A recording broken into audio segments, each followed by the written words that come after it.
ഓർമ്മയുണ്ട് നമ്മൾക്ക് ഓരോന്ന്. അതായത് കൂടംകുളം ആണവ വൈദ്യുത ഊർജത്തിനെതിരായി കേരളത്തിൽ നടന്ന തീക്ഷ്ണമായ സമരങ്ങളെക്കുറിച്ച് പ്രേക്ഷകർ നിങ്ങൾക്ക് പലർക്കും ഓർമ്മയുണ്ടാകും. ഒരു കാലത്ത് കേരളത്തിൽ തിളച്ചു മറിഞ്ഞ ഒരു സമരമാണ് കൂടംകുളം ആണവ വൈദ്യുത ഊർജത്തിനെതിരായ പ്രക്ഷോഭം. കൂടംകുളത്തുള്ള കടൽ പോലും കത്തിയെരിഞ്ഞ ഒരു പ്രക്ഷോഭമാണ്. കടലിൽ ഇറങ്ങി നിന്നുകൊണ്ട് കഴുത്തറ്റം നിന്ന് പ്രതിഷേധിക്കുക, അവിടെ കടലിൽ തന്നെ പലതരത്തിലുള്ള സമരങ്ങൾ നടത്തുക. തിരുവനന്തപുരത്ത് സെക്രട്ടേറിയറ്റ് മുന്നിൽ നിരവധി സമരങ്ങൾ, കേരളത്തിൻ്റെ എമ്പാടും നിരവധി സമരങ്ങൾ. അതിന് നേതൃത്വം കൊടുക്കാൻ ഏറ്റവും മുന്നിൽ നിൽക്കുന്നത് CPM എന്നുള്ള രാഷ്ട്രീയ പാർട്ടി. അങ്ങനെ കൂടംകുളം ആണവ വൈദ്യുത ഊർജ കേന്ദ്രത്തിനെതിരെ വളരെ നീണ്ട കാലത്തെ സമരം, വളരെ ശക്തമായ സമരം നടന്നത് നിങ്ങൾക്കെല്ലാം ഓർമ്മയുണ്ടാകും. അന്ന് ഞാൻ നേരത്തെ പറഞ്ഞു, അതിന് നേതൃത്വം കൊടുത്തതെല്ലാം അന്ന് CPM എന്ന് പറയുന്ന ഒരു പാർട്ടിയാണ്. അതിൻ്റെ നേതാവ് അച്യുതാനന്ദൻ ഉൾപ്പെടെയുള്ള നേതാക്കളാണ് ആ കൂടംകുളം വൈദ്യുത പദ്ധതിക്കെതിരായിട്ട് നിന്നത്. പക്ഷേ അവിടെ വൈദ്യുത പദ്ധതി തുടങ്ങി. ഇപ്പോൾ നമ്മൾ അവിടെ നിന്ന് ആ വൈദ്യുത പദ്ധതിയിൽ നിന്നും വൈദ്യുതി വാങ്ങുകയും ചെയ്യുന്നുണ്ട്. ഈ ഗവൺമെൻറ് ഇപ്പോഴും വാങ്ങുന്നുണ്ട്. അതവിടെ ഇരുന്നുണ്ട്. ഇപ്പോൾ ഈ ഗവൺമെൻറ് വന്നിട്ട് അന്ന് കൂടംകുളം വൈദ്യുത നിലയത്തിനെതിരെ അതിശക്തമായ തീക്ഷ്ണമായ സമരങ്ങൾക്ക് നേതൃത്വം കൊടുക്കുന്ന CPM ഭരിക്കുന്ന ഈ ഇടതുപക്ഷ ഗവൺമെൻറ് ഇപ്പോൾ കേരളത്തിൽ ആണവ വൈദ്യുത ഊർജ കേന്ദ്രം തുടങ്ങണം എന്ന ഒരു ആലോചന തുടങ്ങിയിട്ട് കുറേ കാലമായി. ഇപ്പോൾ ഈ അടുത്ത കാലത്ത് കേരളത്തിൽ തിരുവനന്തപുരത്ത് വന്ന ഊർജ മന്ത്രി, കേന്ദ്ര ഊർജ മന്ത്രി മനോഹർ ലാൽ ഖട്ടാർ എന്ന് പറയുന്ന മന്ത്രിയുമായിട്ട് മുഖ്യമന്ത്രി പോലും നേരിട്ട് സംസാരിച്ചിരുന്നു ഈ വിഷയം. അതിനു മുമ്പ് തന്നെ വൈദ്യുതി ബോർഡിൻ്റെ ചെയർമാൻ ബിജു പ്രഭാകരനുമൊക്കെ നേരത്തെ തന്നെ കേന്ദ്ര ഊർജ മന്ത്രാലയവുമായിട്ട് ഇതുമായിട്ട് പലതവണ ചർച്ചകൾ നടത്തിയിട്ടുണ്ട്. ഇപ്പോൾ കേന്ദ്ര മന്ത്രി ഖട്ടാർ തിരുവനന്തപുരത്ത് എത്തിയപ്പോൾ അദ്ദേഹവുമായിട്ടും ഈ വൈദ്യുതി നിലയത്തിൻ്റെ ബന്ധപ്പെട്ട KSEB ഉദ്യോഗസ്ഥന്മാരും ഉയർന്ന ഉദ്യോഗസ്ഥന്മാരും പങ്കെടുക്കുകയും മന്ത്രിയുമായിട്ട് കേന്ദ്ര ഊർജ മന്ത്രിയുമായിട്ട് ഖട്ടാറുമായിട്ട് മുഖ്യമന്ത്രി പിണറായി വിജയനും ആശയവിനിമയം നടത്തുകയും അവർ ഒരു വിരുന്നിൽ പങ്കെടുക്കുകയൊക്കെ ചെയ്തതുണ്ട്. അപ്പോഴും ഈ വിഷയം ആണവ ഊർജം കേന്ദ്രം തുടങ്ങുന്നതിനെ കുറിച്ച് കാര്യമായ ചർച്ചയാണ് നടന്നത്. കേരളത്തിൽ 1500 ഏക്കർ ഭൂമി നൽകിയാൽ ഒരു ആണവ ഊർജ കേന്ദ്രം തുടങ്ങാൻ അനുവാദം തരാം എന്നാണ് ഈ കേന്ദ്രമന്ത്രി ഇവിടെ വച്ച് പച്ചയ്ക്ക് പ്രഖ്യാപിച്ചത്. ഇങ്ങനെ ഒരു ആണവ ഊർജം തുടങ്ങുകയാണെങ്കിൽ കേന്ദ്രം 60% സഹായം നൽകണമെന്ന് KSEB ആവശ്യപ്പെടുകയും ചെയ്തിട്ടുണ്ട്. അത് അനുഭാവപൂർവ്വം പരിഗണിക്കാമെന്ന് കേന്ദ്ര മന്ത്രി പറയുകയും ചെയ്തിട്ടുണ്ട്. 40% കേരളത്തിൻ്റെയും 60% ചെലവിൽ കേന്ദ്രത്തിൻ്റെയും ചെലവിൽ കേരളത്തിൽ ആണവ ഊർജ കേന്ദ്രം തുടങ്ങാം എന്നാണ് ഇപ്പോൾ ഏകദേശം എത്തിയിരിക്കുന്നത്. ഞാൻ ഈ പറയുമ്പോൾ ആദ്യം സമരം ചെയ്തൊരു പാർട്ടിയാണ്, ഇതിനെതിരെ വലിയൊരു സമരം ചെയ്ത പാർട്ടിയാണ് CPM എന്ന് ഓർമ്മിക്കുക. അതവിടെ ഇരിക്കട്ടെ. അപ്പോൾ ഇതെന്തുകൊണ്ടാണ് നമ്മുടെ നാട്ടിൽ വൈദ്യുതി വളരെ ക്ഷാമമാണ്. മാത്രമല്ല ഈ ആണവ ഊർജത്തിൻ്റെ തോറിയം നമ്മുടെ നാട്ടിൽ ധാരാളമുണ്ട്. ലോകത്തിലുള്ള ഏറ്റവും അധികം തോറിയം ഉൽപ്പാദിപ്പിക്കുന്ന തോറിയം നിക്ഷേപമുള്ള രാജ്യം ഇന്ത്യയാണ്. 90% തോറിയവും ഇന്ത്യയിലാണ് ഉള്ളത്. അതിൽ 30% തോറിയവും കേരളത്തിൽ മാത്രം കിട്ടും.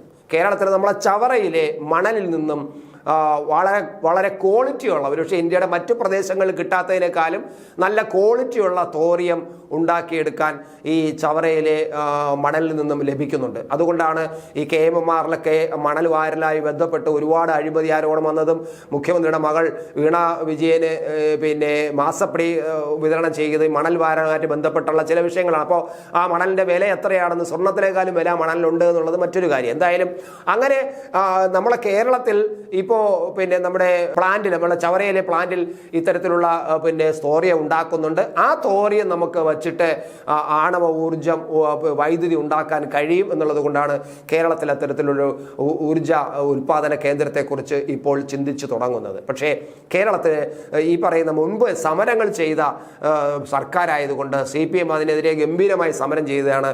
അതുകൊണ്ട് ഇപ്പോൾ CPM അതുമായിട്ട് ബന്ധപ്പെട്ട് ഈ ഗവൺമെൻറ് ഇറങ്ങിക്കഴിഞ്ഞാൽ വീണ്ടും പഴയതുപോലെ സമരങ്ങൾ പരിസ്ഥിതി പ്രവർത്തകർ ഇറങ്ങും. പ്രത്യേകിച്ച് ശാസ്ത്ര സാധന പരിഷത്ത് പോലുള്ളവർ CPMൻ്റെ വിദ്യാഭ്യാസ പരിഷ്കാരത്തിനെതിരായിട്ട് പോലെ രംഗത്തിറങ്ങിയ സ്ഥിതിക്ക് ഇതും കൂടെ വന്നു കഴിഞ്ഞാൽ വീണ്ടും ഇറങ്ങും എന്നുള്ളത് ബോധ്യം വന്നതുകൊണ്ട് സർക്കാർ ഇങ്ങനെ കേരളത്തിൽ തുടങ്ങാതെ തമിഴ്നാട്ടിലോ മറ്റേതെങ്കിലും സംസ്ഥാനത്ത് കുറച്ച് സ്ഥലം വാങ്ങിയിട്ട് നമ്മുടെ പിന്നെ ചവറയിൽ നിന്നുള്ള പിന്നെ KMML നിന്നുള്ള നമ്മുടെ പിന്നെ ഈ ഉൽപ്പാദിപ്പിക്കുന്ന തോറിയം അവിടെ കൊണ്ടുപോയി അതിനെ വൈദ്യുത ഊർജ്ജമാക്കി മാറ്റാനുള്ള ശ്രമവും ഇപ്പോൾ നടക്കുന്നുണ്ട്. മറ്റ് സംസ്ഥാനങ്ങളിൽ ഇപ്പോൾ തമിഴ്നാട്ടിൽ കൽപ്പാക്കത്ത് അത്തരത്തിലുള്ള ഒരു തോറിയം അധിഷ്ഠിതമായ വൈദ്യുത ഊർജ്ജ കേന്ദ്രം ഉണ്ട് തമിഴ്നാട്ടിൽ.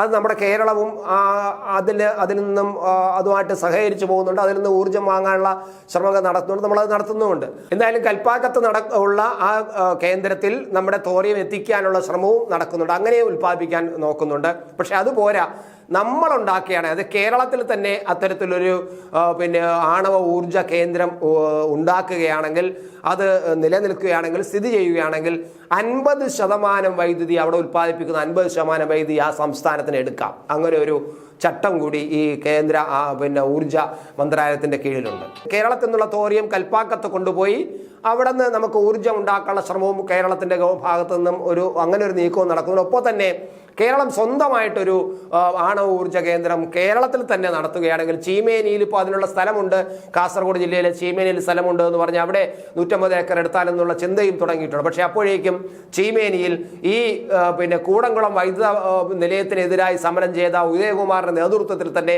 അവിടെ കഴിഞ്ഞ ദിവസം ഈ ആണവ ഊർജ്ജ ഉൽപാദന കേന്ദ്രത്തിനെതിരായിട്ടുള്ള സമര കൺവെൻഷൻ തുടങ്ങുകയും ചെയ്തു, അത് ഉദ്ഘാടനം നടക്കുകയും ചെയ്തു. അപ്പോൾ കേരളം അതിൽ നിന്ന് പിന്നോട്ട് പോവുകയാണ്. കേരളം മറ്റൊരു സംസ്ഥാനത്ത് കൊണ്ടുപോയി ഉൽപ്പാദിപ്പിക്കാൻ അല്ലെങ്കിൽ ഒരു കേന്ദ്രം തുടങ്ങാൻ ആലോചിക്കുന്നു. പക്ഷേ KSEB പറയുന്ന കേരളത്തിൽ തന്നെ വേണം. കാരണം 220 മെഗാവാട്ട് ഉൽപ്പാദന ശേഷം 2 പ്ലാന്റുകൾ അതുപോലെ ഉണ്ടാക്കണം.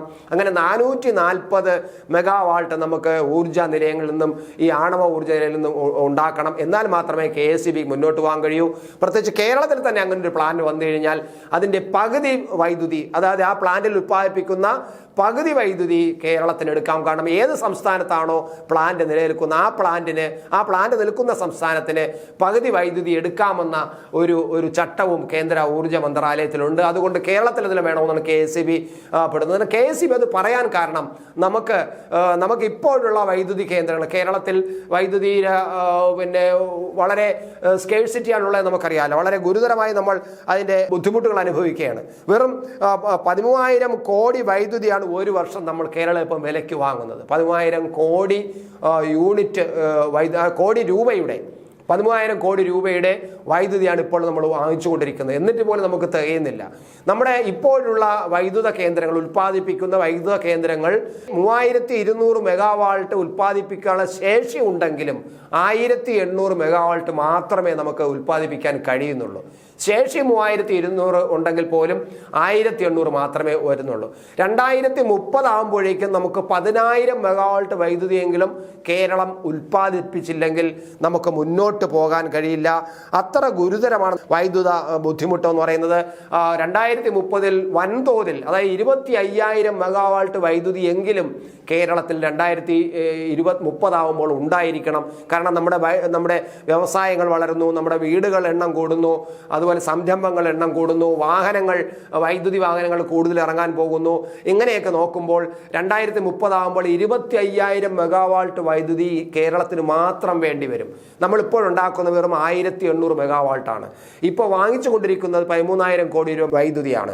അപ്പോൾ ഒരു 10,000 മെഗാവാൾട്ട് വൈദ്യുതിയെങ്കിലും ഉണ്ടാക്കാൻ കഴിഞ്ഞാൽ മാത്രമേ ഈ 25,000 മെഗാവാൾട്ട് വൈദ്യുതി നമുക്ക് എങ്ങനെ ഈ ഇപ്പോഴുള്ള യൂണിറ്റുകളിൽ നിന്ന്, പിന്നെ ആണവ ഊർജ്ജത്തിൽ നിന്ന്, ഇങ്ങനെ നോക്കുമ്പോൾ KSEBയുടെ പോക്ക് അവരുടെ ലൈനിൽ ശരിയാണെങ്കിൽ പോലും കേരളത്തിൽ ഒരു വലിയ പ്രതിഷേധം ഉണ്ടാകാൻ പോകുന്നു. CPM മടിച്ചു നിൽക്കുകയാണ്, CPM സർക്കാർ. പക്ഷേ പിണറായി വിജയൻ ആ കാര്യമായിട്ട് മുന്നോട്ട് പോകുന്നു.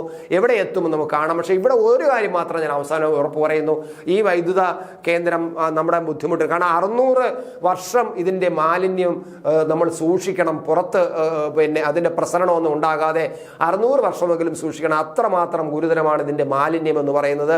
20,000 വർഷം ഇതിൻ്റെ മാലിന്യത്തിൻ്റെ ശേഷി നിലനിൽക്കുമെന്നും അപകടാവസ്ഥ നിലനിൽക്കുമെന്നൊക്കെയാണ് ശാസ്ത്രജ്ഞന്മാർ പറയുന്നത്. അതുകൊണ്ടാണ് ഈ ആണവ ഊർജ്ജ നിലയത്തിനെതിരായിട്ട് രംഗത്ത് വരുന്നത്. എന്തായാലും നമ്മുടെ വൈദ്യുതി ആവശ്യമാണ്.